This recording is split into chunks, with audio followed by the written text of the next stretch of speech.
我已靠着斜窗，看着來時的路，看雨也停了，風涼過的也不只是孤獨，彷彿聽見你的腳步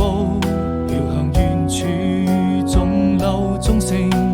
訴說着人們的思念，人在旅途，從那年夏天再一次踏上這條小路，走到哪裏你是否會把一切都好好記住，鬆開手，等每個一場